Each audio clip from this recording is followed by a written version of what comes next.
राजा हेमंत घर गौरी के जनम भेल।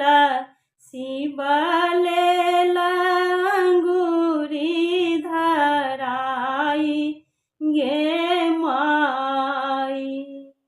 शिव लेल अंगूरी धराई गे माई।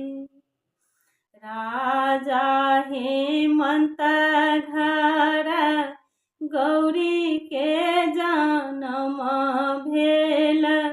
शिव लेल अंगूरी धराई गे माई।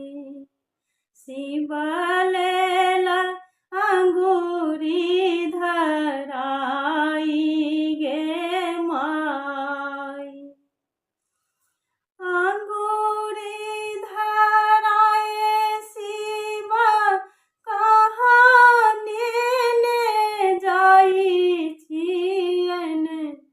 अहाँ देबन गौरी के बैसाई गे माई। अहाँ देबन गौरी के बैसाई गे माई। राजा हेमंत घर गौरी के जनम भेल।